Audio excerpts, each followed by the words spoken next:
for the year. Today is also another special day. It's Phil Bonner Day. So for those who are not aware, Phil Bonner is one of the founders of the History Workshop, the Verse History Workshop, and he was born on this day in 1945. So yeah, my name is Tabiso, and I'm going to chair the session. I'm a sociology PhD candidate and History Workshop Fellow. Today's webinar is a book launched by Dr. Emily Bridger, and the title of the book is Young Women Against Apartheid, Gender, Youth, and South Africa's Liberation Struggle. Yeah, I'm looking forward to reading the book, and by looking at the synopsis or description, I've discerned that it contributes to a fuller picture of South Africa's liberation struggle by focusing on the often overlooked and understudied roles played by young women in the fight against apartheid. So a brief biography of Dr. Emily Bridger. Emily Bridger is a senior lecturer in global and imperial history at the University of Exeter. She is currently the principal investigator of the UK RI-funded project, South Africa's Hidden War, Histories of Sexual Violence from Apartheid to the Present. Her other research has been published in the Journal of Southern African Studies, the Journal of Global History, and Gender and History. So for the structure of the session, Dr. Bridger is going to have no more than 20 minutes to present or give an overview of the book. This will be followed by 15 to 20 minutes discuss and reply, which will be given by Dr. Annie Devenish, who is a lecturer in the history department here at Wits University. So, and then the third and last segment of the webinar will be dedicated to questions, comments, and discussions from the floor. So we should complete the session, the webinar at 2:15 p.m. Started, I'd like to remind the audience that our webinars are recorded, and anyone who wants to revisit these issues can do so by visiting our History Workshop website or checking our social media platforms, Facebook and Twitter pages. So to ensure a smooth running of the session, I'd like also to remind the audience to keep their mics muted and only turn them on when they've been given the opportunity to speak by me, the chair. So yeah, without wasting more time, over to you, Dr. Emily. Thank you so much. Thank you so much to everyone for coming today. This is the first time I've had the chance to speak about the book since it was published, and I'm really thrilled to be here. I just wanted to say thank you to everyone who is involved in organizing this event, to Tabiso, Njogu, Laura, Noor, Shrila, and to Annie, our discussant today as well. So thanks so much. Laura, I'm not seeing the PowerPoint slides. I'm not sure if you're... I'm bringing them up now. Okay, perfect. Just a sec, thanks. They're not too important anyway. But I saw that Judy Seidman is here with us today. She provided the cover art for the book. So I wanted to make sure that everyone gets a chance to see the book's wonderful cover. Okay, so I'm actually only going to speak for about 10, maybe 15 minutes. And I wanted to first introduce the book by telling a story from one interviewee. And this is a condensed version of the same story that actually opens the book's introduction. So on a night in 1983, the police in Soweto came knocking at the door of a family home in Diepkloof. They were looking for a girl named Vicky, a 17-year-old who, according to the police's informant, was involved in local student politics in the area. When the police arrived at this home, Vicky was asleep in the bedroom she shared with her sisters. The police took Vicky from her home and drove her to Morocco police station, along with 6 teenage boys they had also rounded up that night. Now, when Vicky arrived at the police station, she was initially relieved. Her father, a local policeman, was on duty. Surely he would release her, she thought. But instead, her father was furious to see Vicky, his daughter, amongst the night's catch of young political activists. To him, Vicky's transgression was twofold. First, in participating in the liberation struggle, she was of course causing trouble for him and his colleagues. But second, she had done this as a young woman. "What's wrong with you?" he shouted at Vicky. "Why don't I get your brothers here? I only get you here, hey? You're a woman. How can you do this?" So this belief that girls and young women had no place in South Africa's liberation struggle was held by many in South Africa at this time. And additionally, in the almost 4 decades since this story, the presumption that the political militarism that defined these years was a male prerogative has led historians to largely paint the final turbulent decade of the liberation struggle as a male-dominated affair in which girls and young women appear predominantly either as marginalized bystanders or as victims of male-instigated violence. So for me, the research project that eventually became this book really began back in 2012 when I was conducting research in Soweto on Winnie Madikizela Mandela. And this was for my master's dissertation. And so at the time I was interviewing people who had been active in the liberation struggle in Soweto in the 1980s about their thoughts and opinions on Winnie. And given what I'd read about the history of this period, I was initially quite surprised when I was introduced to a woman who, in 2012, in her 40s, had been a student and youth leader in Soweto as a teenager in the 1980s. And this woman explained to me that while young women certainly made up a small minority of the comrade generation who were so active in politics in Soweto in the 1980s and early 1990s, she was certainly not alone in her position as a young female activist, or as she called herself, a female comrade. And it was this meeting that really planted the seed for what would become my PhD project, and now this book. So from 2013 to 2016, I met and interviewed dozens of women in Soweto who had put their lives on the line to fight against apartheid while still teenagers and school students. I also interviewed many former male comrades to try and get a sense of the differences between young men and young women's lives and narratives, and also to ask men specifically about gender issues. Now, the stories I heard varied, and men certainly did not always accord women the same amount of historical agency as they accorded themselves. But overall, from these interviews, it was very clear that alongside young men, girls and young women had also protested in the streets, attended meetings, thrown stones at police vehicles, learned how to make and use petrol bombs, and been detained, interrogated, and tortured by the apartheid state. But unlike young men, these young women had fought a battle on 2 fronts, against both the white supremacy of apartheid and local gender norms, which generally confined them to the home, made them vulnerable to overlapping forms of personal and criminal violence, and often stigmatized their political militarism. So it is these women's stories that Young Women Against Apartheid seeks to tell. Now, the title of the book I know is fairly broad, but the book is actually quite narrow.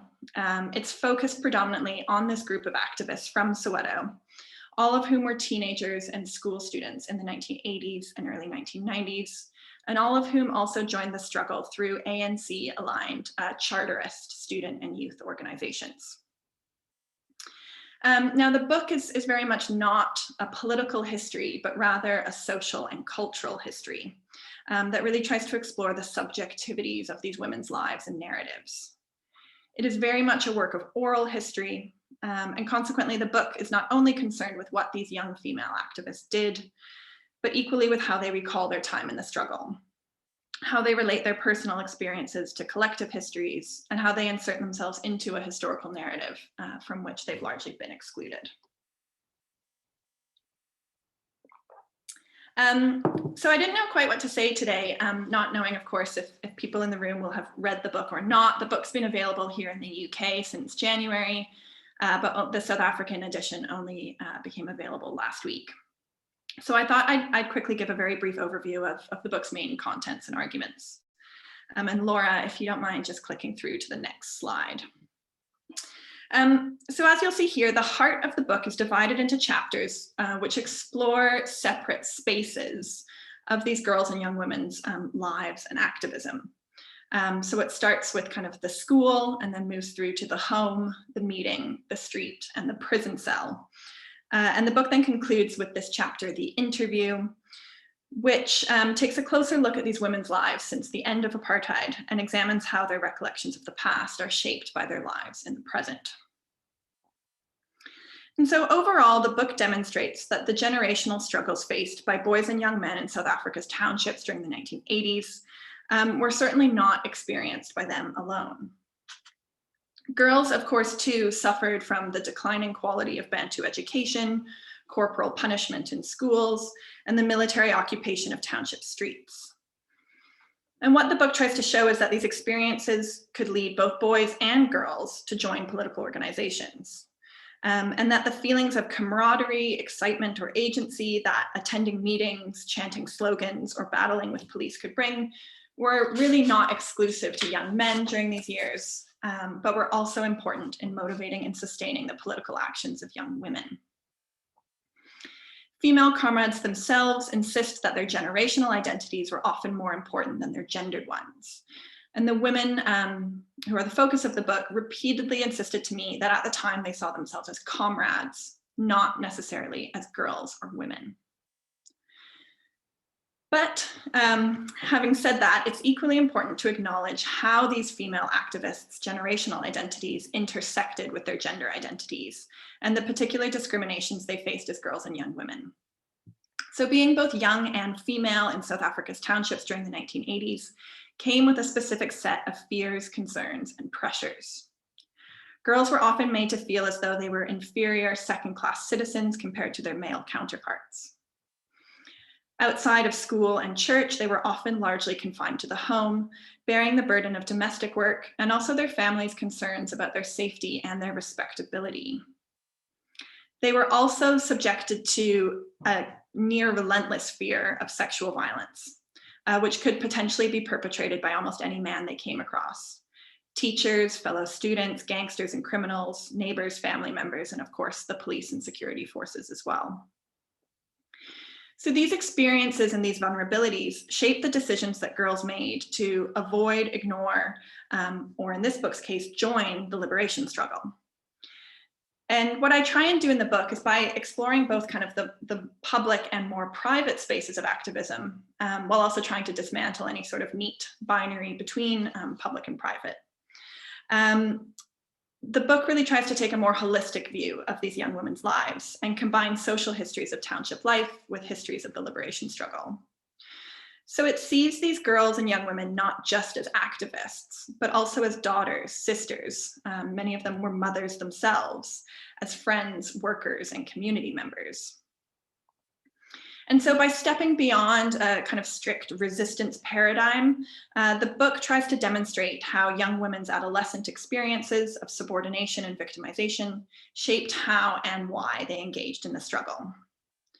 For them, the struggle offered not just a means of rebelling against the apartheid state, but also against the confines placed on girls' behavior and the gendered geographies of township spaces. So initially, these young women's participation in the struggle could bring new feelings of freedom and excitement. And over time, many of these women found that the struggle brought them more significant benefits too. It offered them a sense of self-worth and agency. It gave them a political education that was certainly not available in school. And it offered quite a radical departure from the feelings of subservience and victimhood instilled in them as girls.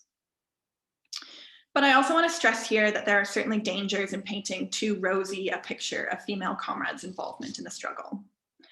Becoming an activist, of course, brought significant dangers and hardships to both young men and women, most profoundly in the detention and torture that so many suffered.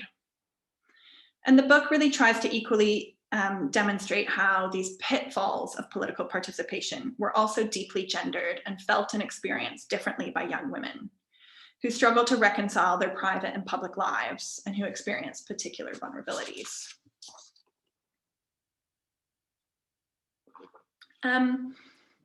So just to conclude, I wanted to talk briefly about kind of my own understanding and analysis of this interview material. So when I first started to conduct these interviews as a young and quite naive PhD student, I was amazed and really overwhelmed at just how much both men and women were willing to tell me. I went to my first interview for the project very unsure about what I would find, but from the start, the former comrades I spoke to were remarkably candid. And the stories they shared with me were really captivating. They'd often move from kind of thrilling accounts of confronting police in township streets to these harrowing and heart-wrenching accounts of their detention and torture. But my own understanding of these narratives has changed quite significantly over time. I was so impressed with all of the women who I met, and I initially wanted my work to primarily be just quite simply about proving these women's existence and agency. And I think in many ways, this is what my interviewees themselves really wanted my work to do. But over time, I also began to focus on the complexities and ambiguities in these narratives. I started to analyze not just what these women said, but also what they did not say, or what they could convey only through sighs, nervous laughter, or silence. I started to understand their passionate and often quite positive narratives as a means by which they sought to solidify the feelings of empowerment they gained from the struggle, making these lasting rather than temporary, and to perhaps hide from view their lingering moral conflicts and post-apartheid disappointments. I came to see that in the aftermath of the struggle, the difficulties young female activists experience have not been confined to the past, nor have they been easy to resolve. Now in their 40s and 50s, these women still contend daily with the ongoing trauma, regrets, or uncertainties that their involvement in the struggle occasioned. So on the whole, my hope is that this book does two main things in terms of our broader understanding of South African history. First, of course, it does address what is really quite a persistent and significant gap by exploring more broadly just the lives of girls and young women, and more specifically their involvement in the liberation struggle. But second, I hope that these women's narratives expand and complicate our understanding of the struggle more broadly, as they highlight issues often overlooked in men's accounts. These women tell us about how activism was practiced not just in the streets, but also in the home and classroom. How young people struggled to balance their conflicting roles as activists, children, friends, and parents, and the emotional highs and lows that political activism brought and continues to bring for those who dare to involve themselves in it. These women's narratives really offer us a different picture of South Africa's liberation struggle than those usually told by men, one that is messy, non-linear, and startlingly candid. It is no rosy, unequivocal celebration of a war won, but an introspective tale of what it meant to be a young woman against apartheid, both at the time of the liberation struggle and in the 3 decades since. For these women, the roles they played as activists have not been consigned to the past, but continue to shape their lives today. Their relationships with their parents, children, and partners, their positions in their communities, and their physical and emotional health. Young Women Against Apartheid is a book that details these pasts, but also highlights their continued relevance in the present, as these women insist today that they are still struggling to achieve the dreams they had for South Africa's future as teenagers. And I'll leave it there. Laura, if you don't mind just clicking through to the next slide. I'll just quickly mention for anyone who would like to buy the book after hearing a bit more about it. It is available in South Africa at a much cheaper price through the link here. It's currently on sale for just 254 Rand. And for those of you who might be in the UK, Europe, or North America, I've been given this special discount code, which is only available until the 4th of April, but it gets you the book for £30 rather than the normal £60. So yeah, you can use that code directly from Boydell and Brewer's website. Thanks so much.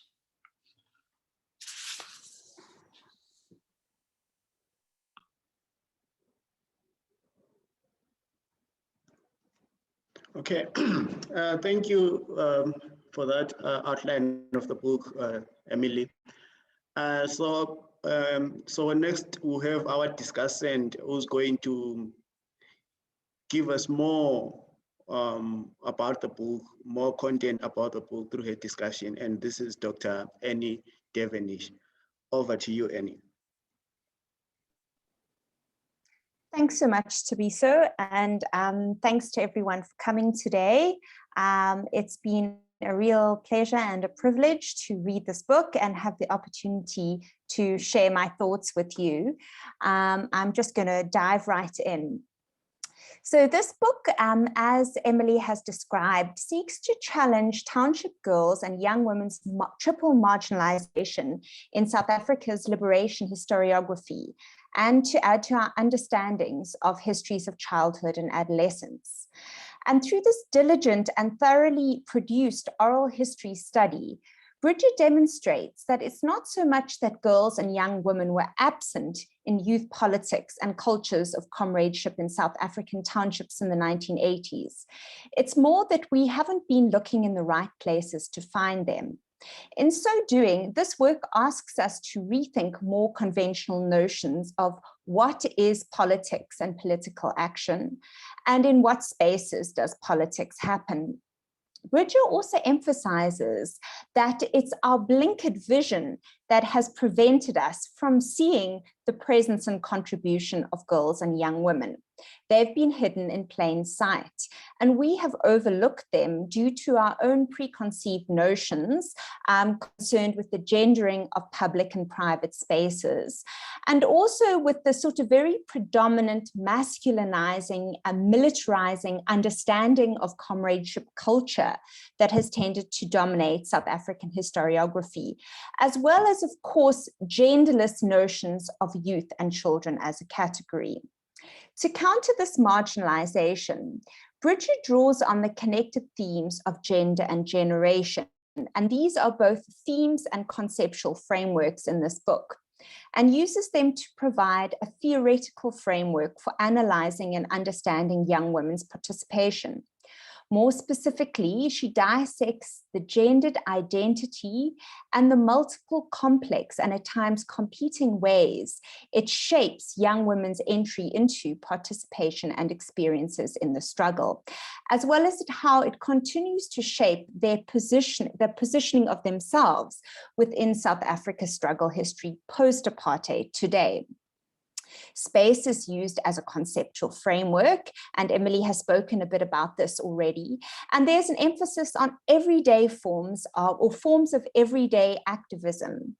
Bridget argues that by focusing on activism through everyday practices and more diffuse spaces, that we can better understand girls' political work and expand ideas of activism in 1980s South Africa beyond the usual forms of street politics and organized struggle. As Emily has already spoken a bit about, the research is based on oral history and it uses a life history approach, and her research subjects are girls and young women that were involved in student or youth politics in the 1980s and the early 1990s.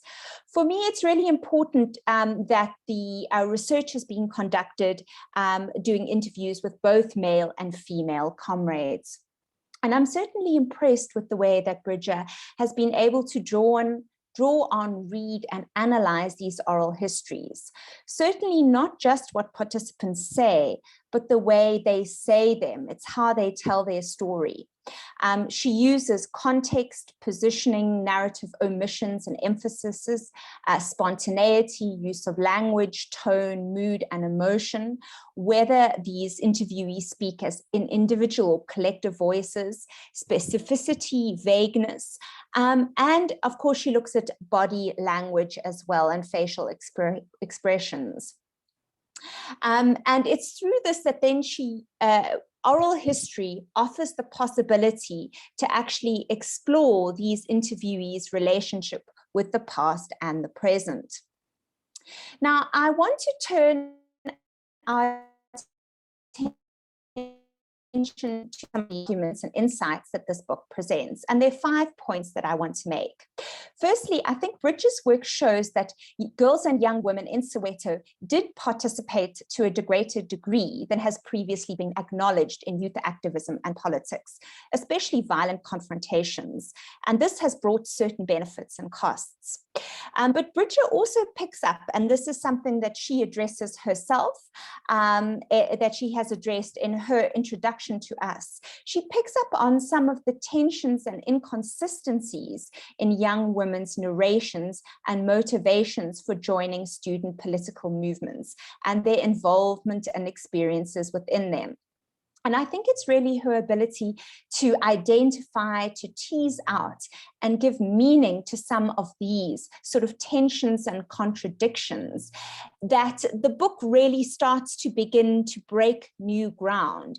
And it's really through her use of skillful oral histories that she is able to do this.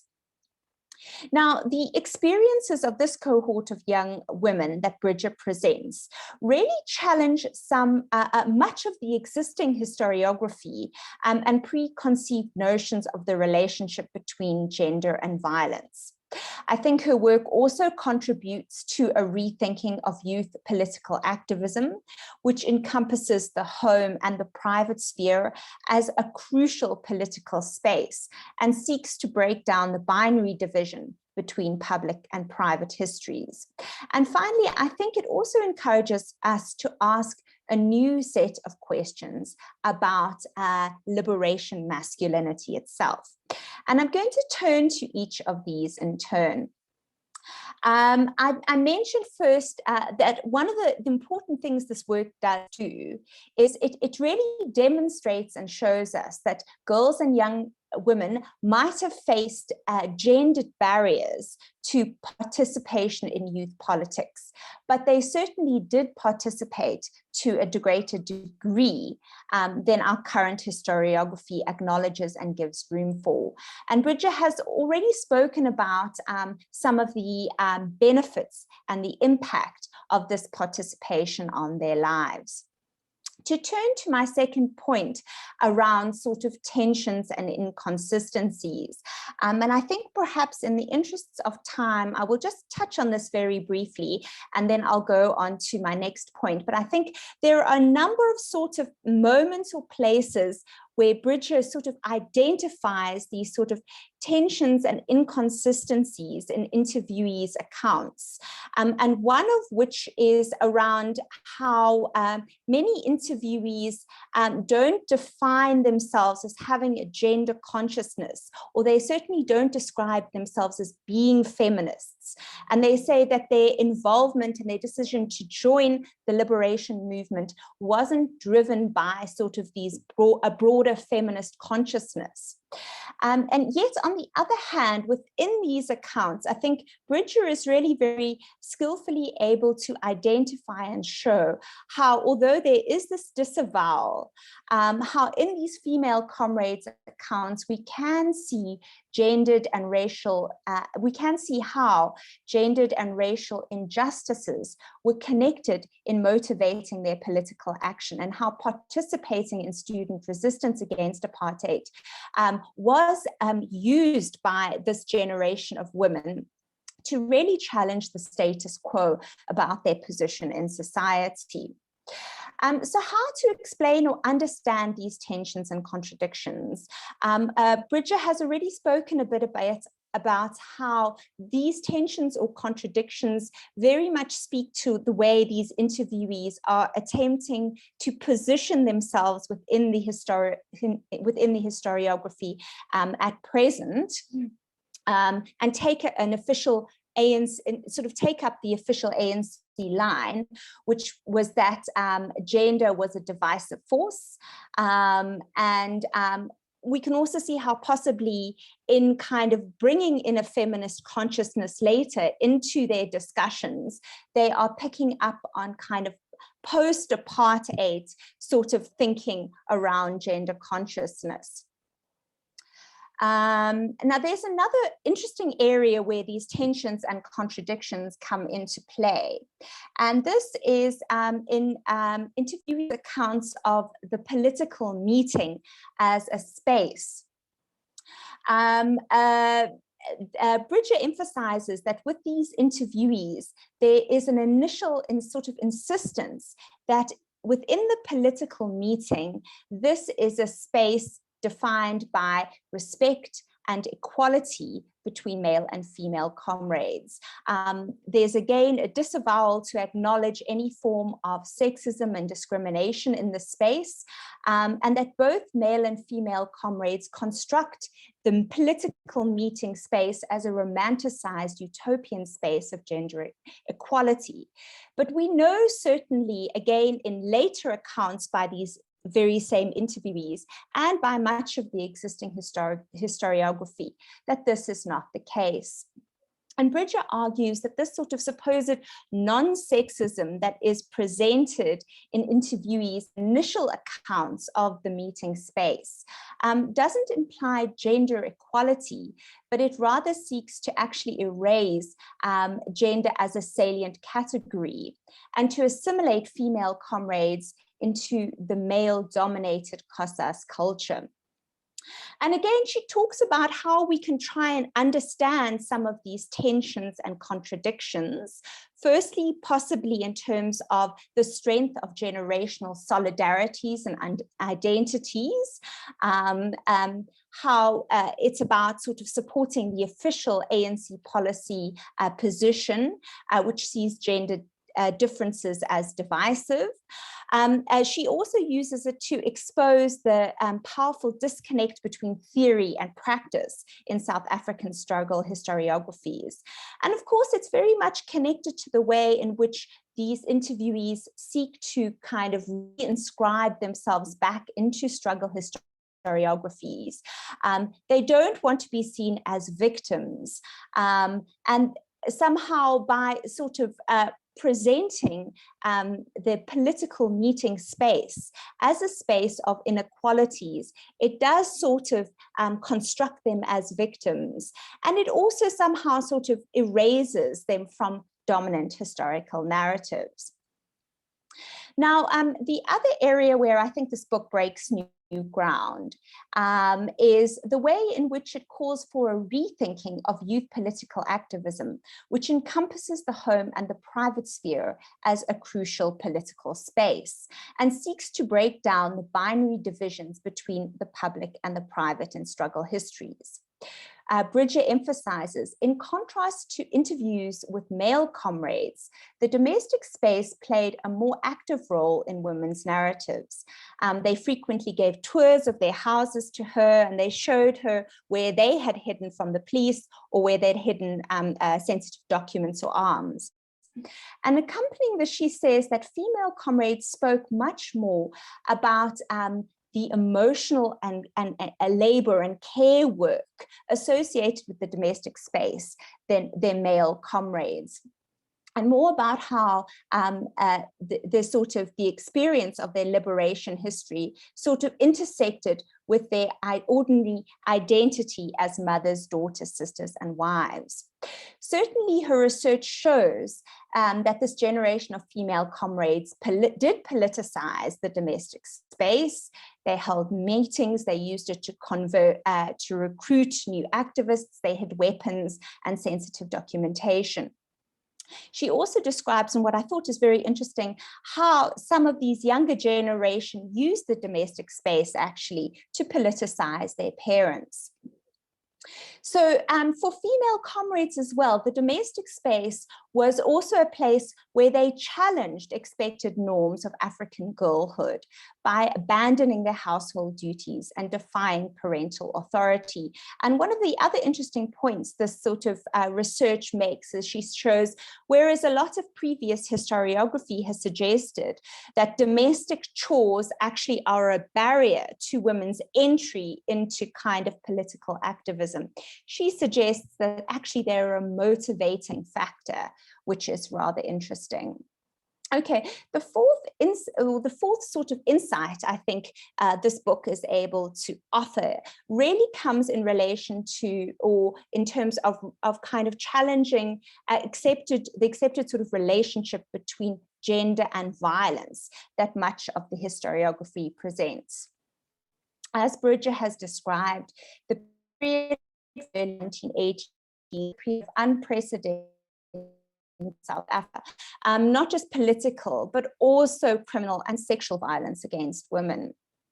And much of our existing literature and theorizing on this tends to position women as victims of violence or as passive bystanders. And this research presents a different sort of perspective and viewpoint. So rather than shying away from violence, Bridger's female interviewees acknowledge and give a narrative of actively participating in violent confrontations. Women in their telling are far more forthright and eager to talk about these experiences.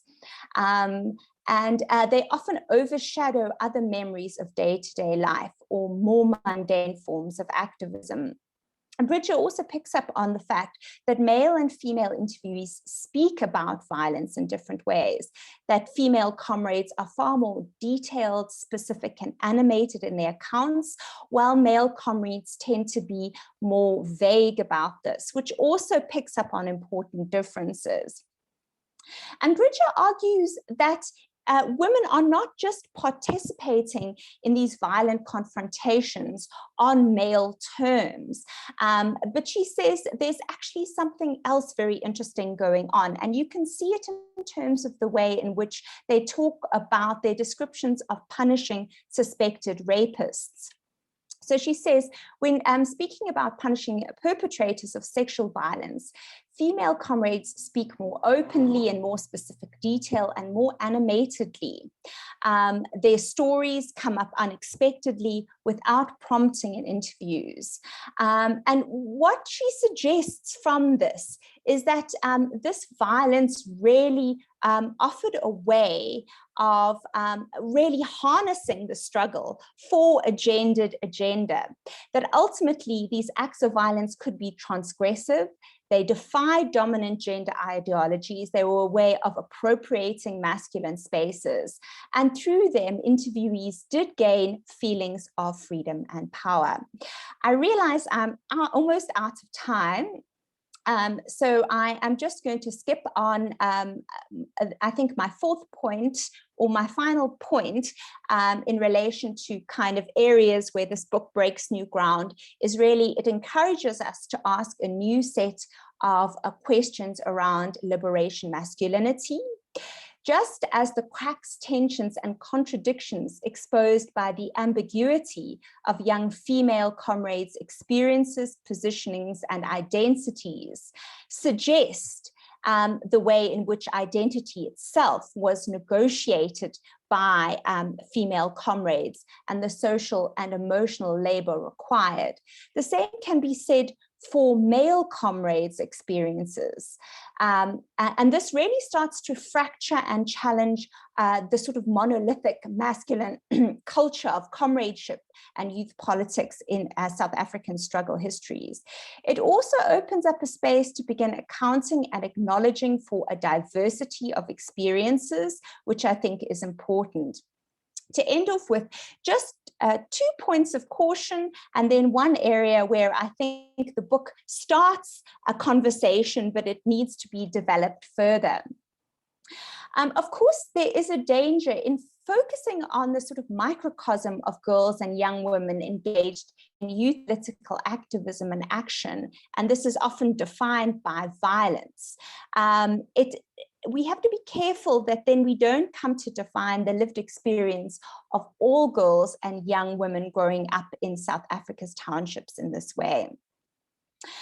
What about young girls and women who consciously or unconsciously chose alternate routes, some of which might have been defined by the performance and adherence to more traditional notions of femininity? What about youth who were scared and didn't want to be involved in student politics, but rather tried to get on with a kind of normal in their lives? What about the decision to stay in school and pursue their education as an alternative strategy? These alternate routes and pathways need to be positioned next to narratives presented in the Young Women Against Apartheid to give us a fuller picture of youth experience and identity. The other point that I thought was interesting, and I think it might have much to do with the fact that this issue was never broached in interviews, and perhaps there's a limitation of sources. But I wondered about, there's no mention of sexual or romantic relationships between female comrades. And this is something that I think is an area for further exploration. And finally, then to conclude, I think the themes of friendship and political and social networks come up in a very interesting way in this book, and they also require further exploration. Okay, thanks. I realize I've taken all my time and I will end it there.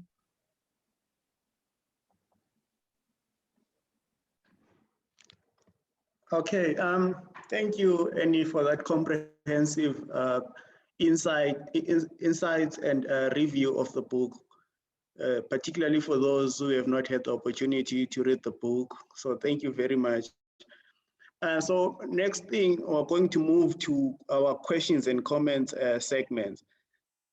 So, and the way we usually do it, I'm going to take a round of 3 questions or comments, and then we give Emily, or even if the question is directed to Annie, we can do that, and then we give them the opportunity to respond in that round of 3, and then we take another round, and then we take another round until we exhaust our questions and comments.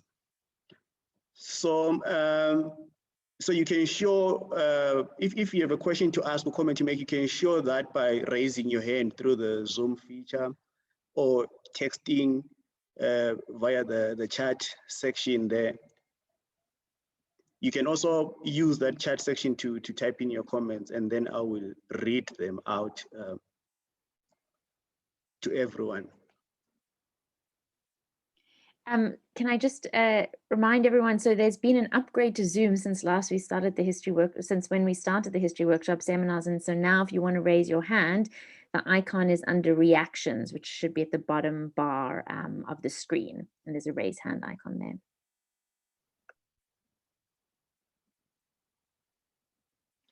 Okay.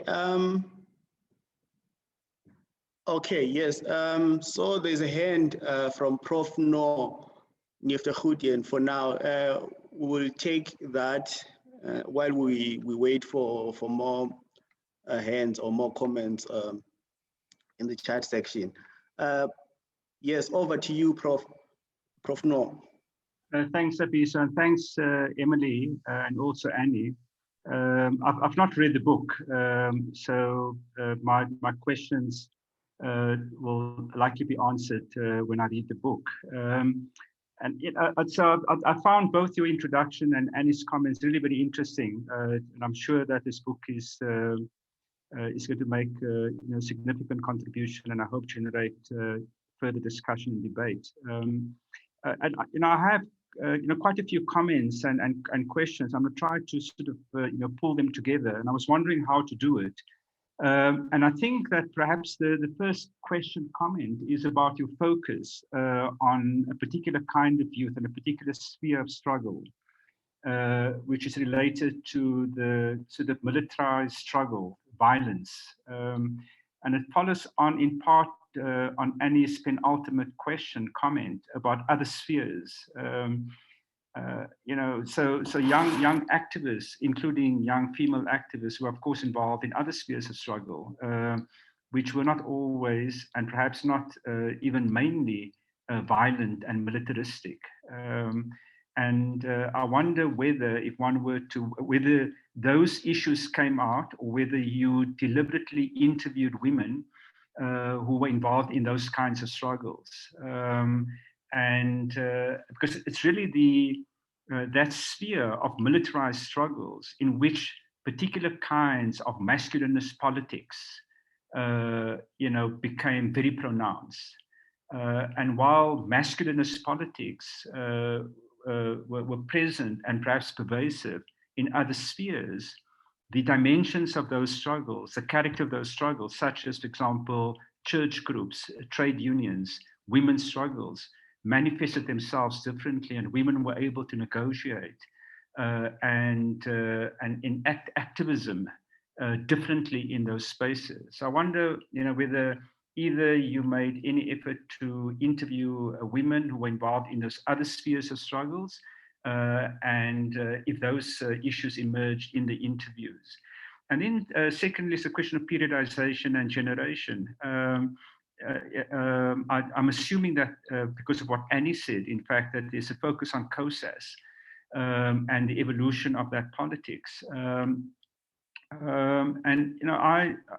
suppose the point I want to make is that in the early 1980s, from the founding of COSAS in 1979 to about 1984, COSAS was the first organization to really give consistent attention to issues of sexual harassment, which was one of the main reasons, if not the only reason, but certainly one of the main reasons that it attracted many young students into the struggle. And that was just before the militarization of the struggle. This is when students were campaigning around SRCs. The school was, in that early period, the main sphere of struggle. And in that sphere, you had many women, young students in the school, and therefore in COSAS, in the SRCs. When the schools were closed down and the street became the main theater of struggle and became more militarized, different dynamics evolved in the struggle and shaped the involvement of different genders in the struggle. So I'm asking about periodization, whether in those interviews and in your analysis, you discern differences in the way that women participated in those struggles and the way that gender relations may have been shaped.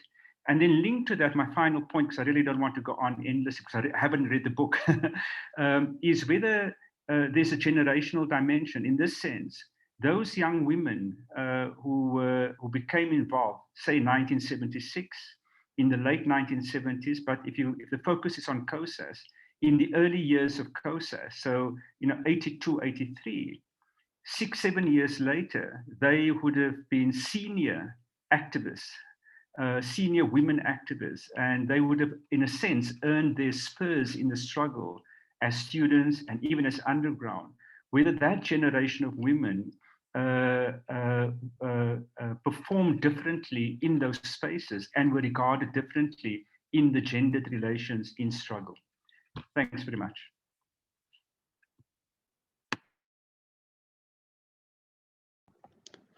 There's another question, a second question, and this has been put in the chat section, is from Selo Mashibini. And the question is directed to both Annie and Emily. And so Selo says, from engaging with and doing the actual research, can you make an argument and conclusion that there's a relationship between the political language of South Africa and masculinities? And then also following from that, there's also a question from Professor Shrila Roy, and she's also interested in narratives of sexual harassment. And she says she can't recall whether you mentioned hearing narratives around sexual harassment within struggle spaces. And she says, thank you and congratulations again, Emily. Okay, yeah, I hope the questions are straightforward. So I will give you an opportunity to respond to this round of questions, and then after you've exhausted this round, we'll take another round after this. Over to you. Sure. Thanks so much. Thanks everyone for your questions. Noor, I'll start with yours, and just bear with me. I tried to write notes as you went here. So your first question was about, right, the different kind of spheres of struggle.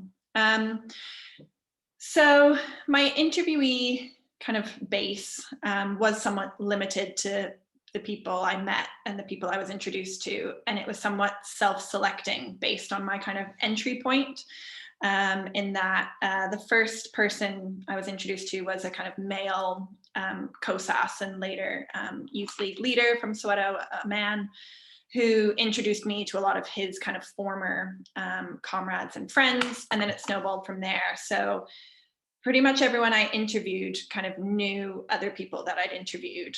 And so in that way, it was kind of self-selecting. Now, what's interesting about, you mentioned kind of church groups and potential other spaces. A lot of the women I spoke to, when I asked them kind of, what type, was there a type of kind of girl or young woman who was more likely to join the struggle, these kind of questions, a lot of them said they were really like generally kind of active as girls. So they were involved in debate clubs, or they were involved in their church groups, or they were involved in sports teams, dance teams, any kind of extracurricular activity they saw as being almost like a precursor to political activism, which I found quite interesting. If I'd had more time, more resources, I certainly would have expanded the interview base. But I know the women that I spoke to would often then go back to those kind of extracurricular groups and use those as recruitment bases. So they'd go back to their dance troupe and maybe invite their dance friends over and try and recruit them into the struggle. I would be really interested to know, I think there's a big danger between drawing this really stark line between political women and non-political women, because I think growing up in that environment, everyone would have been aware of what was going on and everyone would have been affected by it. So I'm sure there were kind of political discussions and sort of smaller, less visible forms of activism happening in these different spaces, in these different groups. But the book is really more focused on kind of this group who were mostly in COSAS, or the various groups that emerged after COSAS was banned. In terms of periodization, that's a really interesting question. I had a couple interviewees who are older and who did join COSAS around kind of 1982, 1983. And then the vast majority of the women I interviewed joined in kind of 85, 86 onwards. So it's a small sample size in terms of those slightly older women, but they did appear to be different.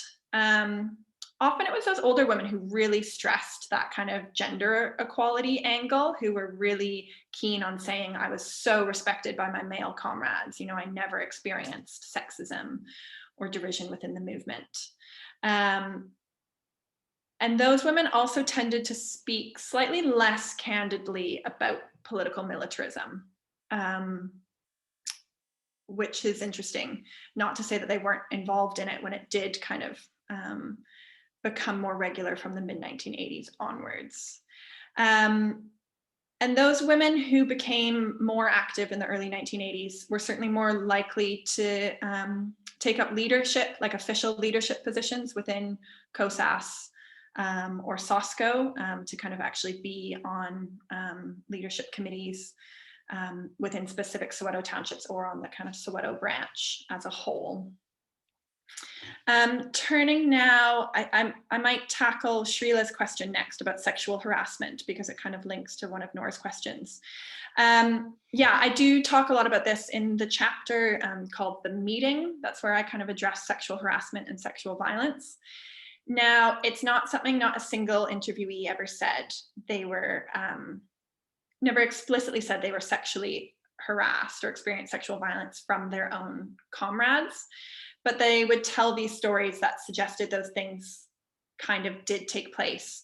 So I think I've actually spoken about this at a history workshop seminar before, but at one point within COSAS in Soweto, there was a ban on personal relationships between male and female COSAS members, because there was this assumption that in those personal relationships, the male comrades wouldn't treat the female comrades particularly well, and they wanted to treat their female comrades well. So there was this real distinction made between how they were treating their comrades versus how they were treating their girlfriends or their romantic partners. But that's something I talk quite a bit about in chapter 4. And that's something I'm kind of returning to again now, actually, with my new research project. And then Cello's question, sorry, let me just read this here.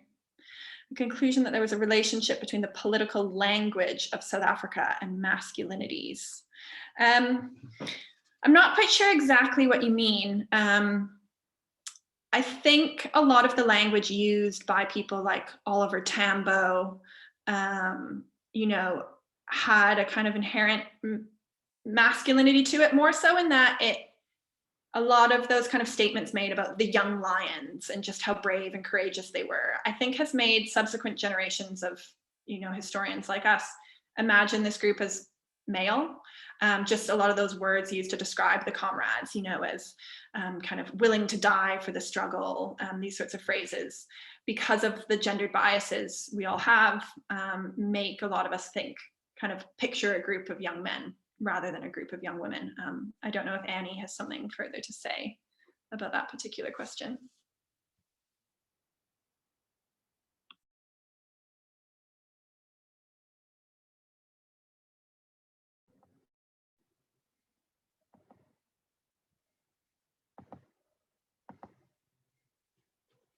Okay, so, and then we we'll move on to the second round of questions and comments. And I have a comment to make. It's also difficult for me to comment on the book because I haven't read it. So while you were presenting or talking about it, I recalled a conversation that I had with an activist in Orange Farm. So he was telling me about the history of COSAS in passing. And he was telling me how school children, particularly in those politics of the SRCs and the community politics, how they were central in fighting against issues like evictions in the townships. And then he also mentioned a girl that was in one of those skirmishes with the police. There was a girl called Emma Satiha, if I recall the name correctly, who was run over by a hippo, like the police nyala. So he was particularly not happy about how Emma's name, this young girl, Emma, she was a primary school pupil, how her name has been forgotten in this history, in this apartheid history. So when you're talking about young women and young girls, that's the first name that came to mind, Emma Satecha, for me, it was the first time I was hearing such a name. And so, I don't know also if you mentioned people like her or her, particularly in the book, but yeah, it's something that I just thought of. And then there's a question here in the chat section from Kasonde. So it says, fascinating work, firstly. So just 2 questions. Was there any reflection on the decision to stay or leave for exile among these young women? And then that's the first question. The second one is, in terms of oral history, any gender statements about trauma? It was a traumatic time. How do they live with or remember this trauma? And so yeah, those are the 2 questions. Then there's a hand also from Sarah. Sarah, could you go ahead and ask your question? And then after Sarah's question, and then you can respond to these questions. Thanks, Teresa. Thank you for the presentation, Emily. I just wanted to ask 2 questions, I suppose.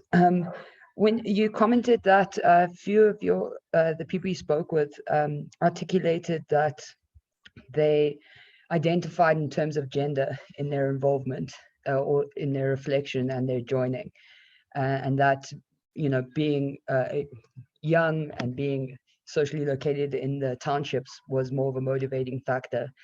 And I just wanted to ask you then, how do you theorize that? Instead of it just being an absence of not being gender, how can we then understand it as something maybe beyond gender or whatever? And then my second question is to ask, focusing on women, you claim produces quite a different narrative that jars with some of the historiography. What does that do for debates around thinking about human emancipation, seeing as the South African liberation struggle, particularly the People's Power movement in 1980s, is seen as a world historical moment in that respect? And so what do the insights from your participants' understandings of their involvement and their ideas of freedom and emancipation, if you could just comment to that, please and thank you.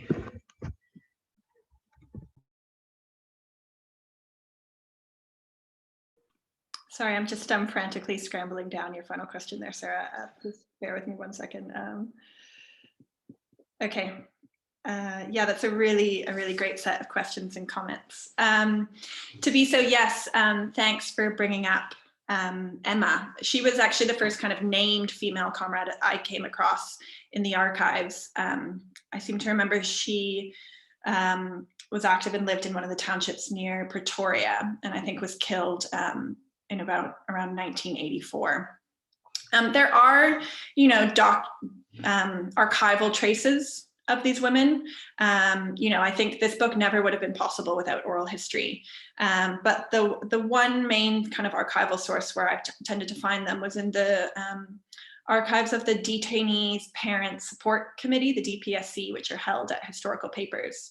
And the chapter on kind of detention and imprisonment draws quite a bit on those archives. But those archives, I mean, it links to the question about trauma and gender. They're incredibly kind of harrowing documents to read about girls' experiences in detention, but they're also incredibly important in kind of leaving this archival trace of girls' involvement that's there kind of in the physical written records beyond these oral histories as well. Okay, Kasonde, yeah, exile. I talk about this in the book. Of all the women I interviewed, only one actually formally left the country and went into exile. And she was one of these women I spoke about in response to Noor, who joined the struggle quite a bit earlier, kind of in 82, 83, and really became a leader in Soweto. I think the decision to go into exile or not was incredibly gendered. And quite a few women said to me that they really wanted to go and their parents or their family absolutely begged them not to. And they felt often at that point that they'd kind of been betraying their parents or disappointing their parents for so long that going into exile would kind of be this ultimate betrayal of their parents' wishes. And in order to maintain kind of some harmony within their families, they decided not to go into exile. Many women were still involved in kind of the underground. Mostly those I spoke to were involved in arms smuggling and really quite creatively used their gender to their advantage in that, you know, pretending to be pregnant to smuggle things or pretending to have babies on their backs. And many also did undergo kind of military training given by MK agents operating within the townships, but they never really spoke about kind of actually using that arms training. And then in terms of your second question about trauma, yes, definitely. So like I said, I think it's chapter 6 of the book is about the prison and the police cell, which deals kind of entirely with gender and trauma. And I think these women, like they do kind of elsewhere in their narratives, they really often try and kind of align their stories to these dominant histories we hear. So they do talk a lot about the prison as the space where, you know, they could further their political education. They became further committed to the struggle. They maybe politicized other people. You know, there are some kind of slightly redemptive narratives there, but those narratives really do kind of work to obscure the trauma. And, you know, that's where the interviews were the most difficult, was often when interviewees were speaking about detention and, you know, had a really hard time speaking about some of those issues. And I think a lot of them were really trying to kind of hide traumatic experiences. The chapter about the prison opens with a story from one woman who I interviewed 1 year, and it was this great interview, and she, you know, she just talked for kind of hours. I hardly had to ask any questions. She just gave all this information, and she seemed really kind of at peace with her involvement in the struggle and even with her own detention. And she talked about it very kind of fluently. And then I went back to interview her again a year later, and she told me, she said, oh, I didn't sleep at all last night. I was so nervous to speak to you because last time I spoke to you, these issues came up that I just didn't know I was still struggling with. And I hadn't really talked about my detention to anyone. And so it was really interesting for me because in that first interview, she seemed so,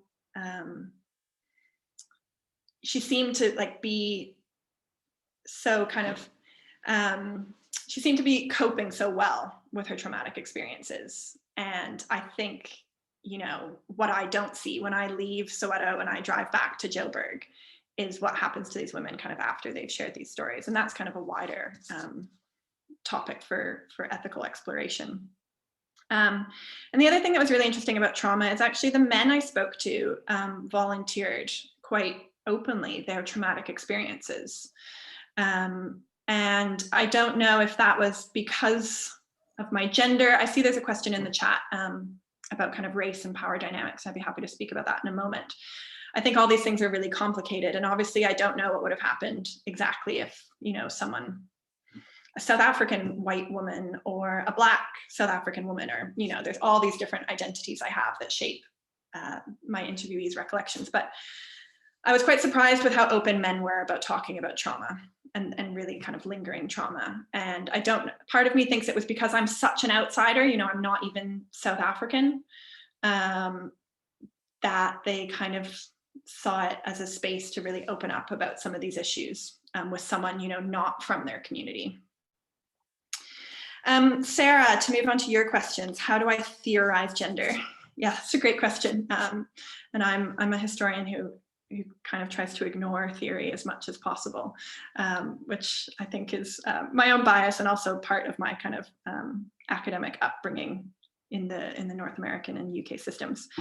But I think, you know, intersectionality is really thrown around a lot these days, and I think it's sometimes used where it's not appropriate. But I think it does make sense here, because if you're looking at what motivated these women's participation, the gender, the racial, the class, the generational dynamics are so intertwined that they are kind of like, they are intersected. You can't necessarily pull apart the discriminations they faced or the vulnerabilities because, you know, this was because they were a woman, or this is because they were living in a township, and this is because they were young. You know, those experiences that motivated their involvement are so, they kind of sit right at that like entanglement of all those different identities. And in the conclusion of the book, I do very briefly talk about some of the more recent political movements in South Africa that have seen young women come to the fore with kind of the Fees Must Fall and Roads Must Fall protests. And I think this new generation of female activists has really found a very strong articulation of this combination of kind of gender and other factors in this idea of kind of radical intersectional feminism. But that's not a language my interviewees use, and that's not kind of anything they were educated in at the time.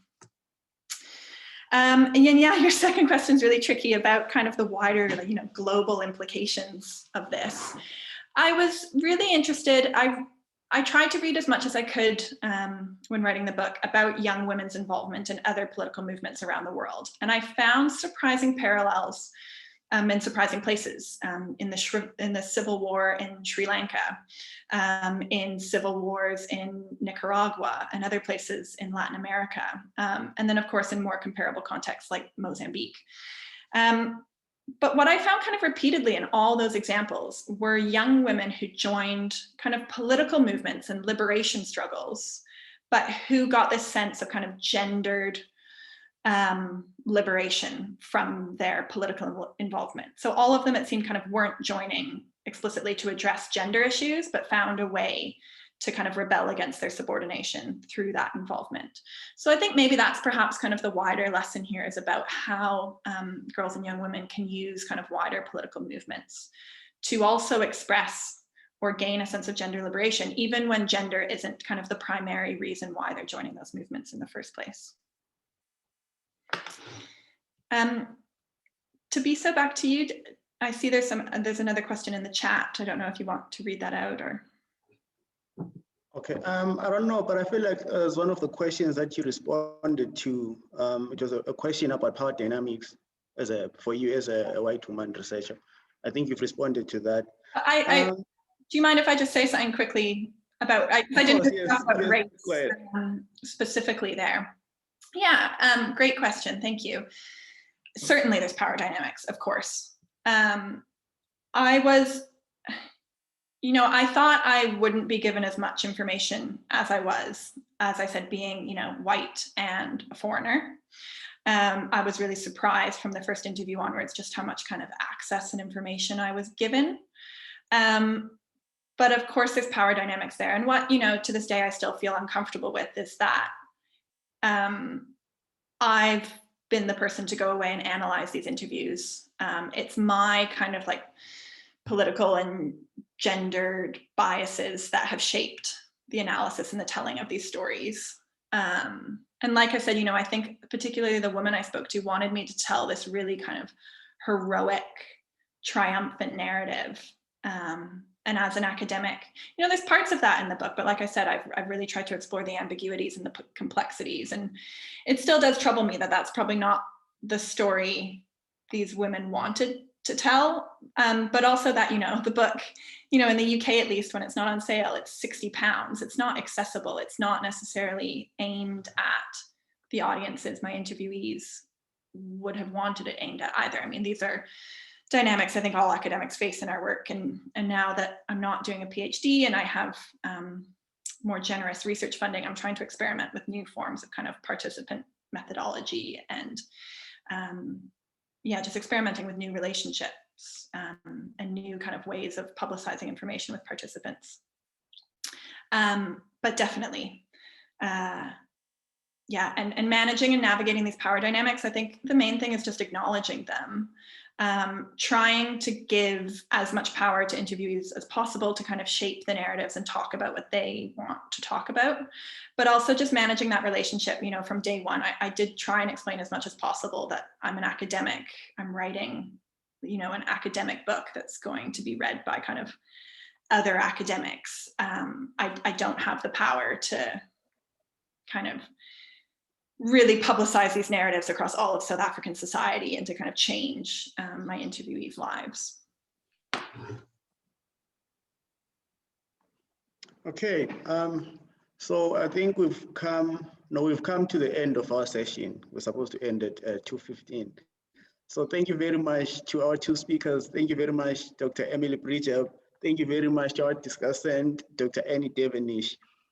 I look forward to, there's a, before I conclude, there's a question from Prof. No, and, oh, the three hands. No, they're not questions, they applause.